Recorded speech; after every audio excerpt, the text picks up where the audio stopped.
Salut à tous, je suis ravi de vous retrouver pour ce 4e épisode de mes carnets de rando consacré au GR 470, des sources et des gorges de l'Allier. Alors après l'ébouriffante fin d'étape d'hier au Nouveau Monde, j'ai envie de demander à Patrick ma feuille de route et de dire qu'est-ce que je vais trouver aujourd'hui. Bonjour David, aujourd'hui tu vas abandonner les gorges et la rivière pour t'aventurer sur le plateau du Velay, le plateau volcanique du Velay, qui est un des plus grands plateaux volcaniques d'Europe et qui, avec le plateau de la Margeride, constitue les gorges de l'Allier. Donc tu vas suivre ce plateau pour aller jusqu'à Pradelles et après descendre en direction de Langogne, aux portes de la Lozère, traverser l'Allier pour la dernière étape, donc en Lozère. Très bien. Bon, il n'y a plus qu'à vous montrer tout ça. On se dit à la semaine prochaine. À la semaine prochaine. Allez, c'est parti.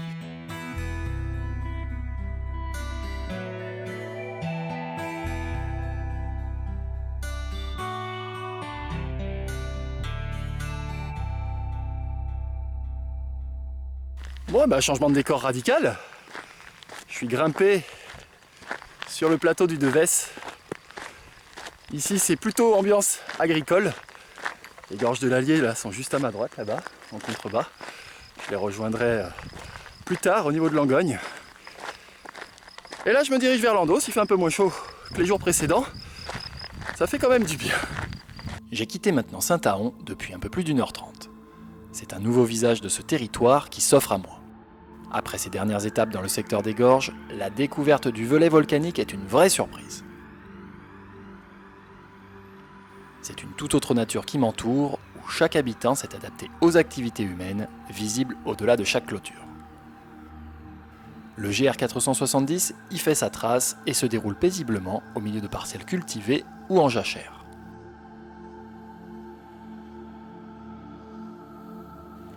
Un chemin dans tous les cas agréable et reposant qui s'en va rejoindre à Landos des itinéraires à la réputation fameuse. Bon alors Landos c'est un carrefour super important de grande randonnée. Il y a le chemin de la Régordane, le GR700 qui y passe, mais il y a aussi et surtout le fameux chemin de Stevenson, le GR70. Aussi ne vous étonnez pas si vous croisez pas mal de randonneurs sur ce secteur en commun avec ce grand itinéraire de randonnée. À la sortie de Jagonas, je croise le viaduc de la voie ferrée où passe aujourd'hui le vélorail dont je vous parlerai un peu plus tard.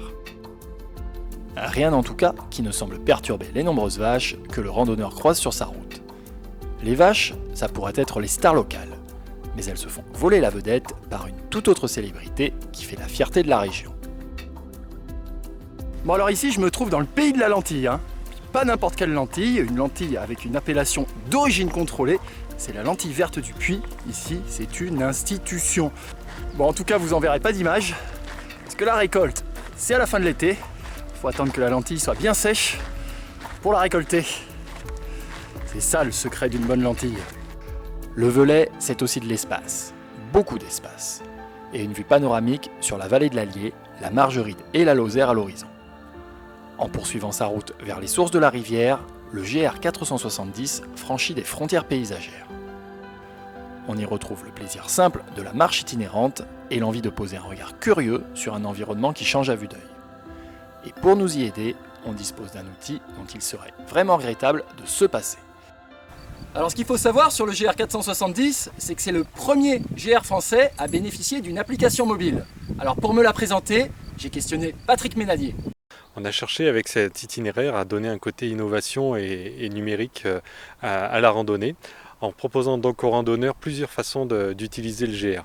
Le téléchargement de rando-fiches gratuites, le téléchargement de traces GPS gratuites, mais aussi le téléchargement gratuit d'une application mobile qui permet de marcher, bien sûr, avec en emportant dans sa poche les cartes, plusieurs fonds de cartes disponibles, et puis aussi un lien direct avec toutes les informations pratiques pour randonner, c'est-à-dire des points d'intérêt que vous allez rencontrer tout au long de votre chemin, les points de restauration, les points d'hébergement, les sites à visiter, les points de paysage, les vues, enfin toutes les choses que l'on peut voir tout au long de sa randonnée. Tout ça, c'est rentré dans l'application et vous permet donc de découvrir complètement le territoire. Je poursuis ma route sur cette partie commune avec le Stevenson. Je ne boude pas mon plaisir d'être immergé dans ces grands espaces fleuris et aérés. Mais le bout du chemin n'est maintenant plus très loin. Bon voilà, on arrive à Pradelles. Mais on va pas descendre à Langogne tout de suite. Avant, je vais vous montrer un truc bien rigolo que vous pouvez faire sur le chemin avant de vous lancer dans la descente. Regardez. Direction Pradelles donc, sa gare et une voie ferrée pas comme les autres. Oui, c'est une voie ferrée où le train ne passe pas depuis plus de 20 ans, le train ne circule plus sur cette voie ferrée. Et depuis sont apparus ces espèces d'engins un peu rudimentaires ou un peu rustiques, mais qui permettent de se déplacer sur la voie. Et depuis Landos jusqu'aux portes de la Lozère, vous pouvez vous déplacer sur 15 km sur une voie ferrée en pédalant et en utilisant ces véhicules que vous louez ici à Pradelles. Ah, ça y est, c'est bon ? C'est bon là. C'est parti ? D'accord.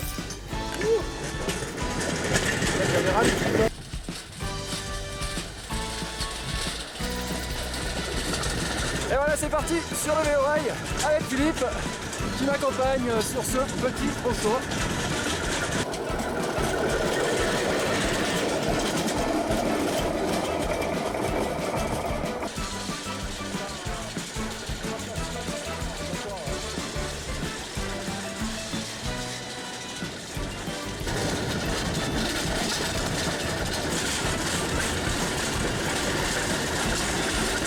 Excellent! En plus ça rafraîchit, ça fait du bien!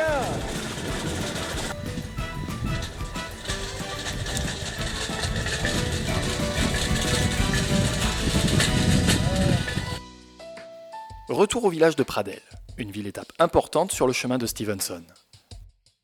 Prenez le temps de lui consacrer un peu de temps pour sa visite, vous ne serez pas déçus. Sur la route de la Provence et des Cévennes, le bourg fortifié de Pradelles fut longtemps un point de passage important sur le chemin de Régordane. Carrefour commercial et stratégique, la ville n'échappa ni aux guerres ni à la peste. Stevenson y passera en 1878 avec son âne Modestine. On peut encore y ressentir cette belle atmosphère d'antan en déambulant dans ces rues étroites dominées par des façades en pierre massive.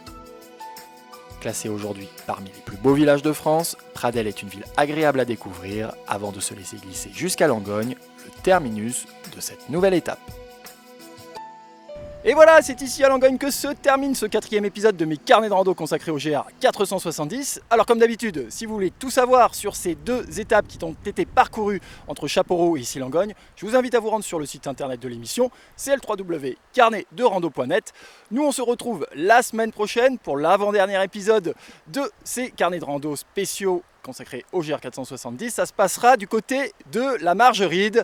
D'ici là, très bonne rando à toutes et à tous et à bientôt.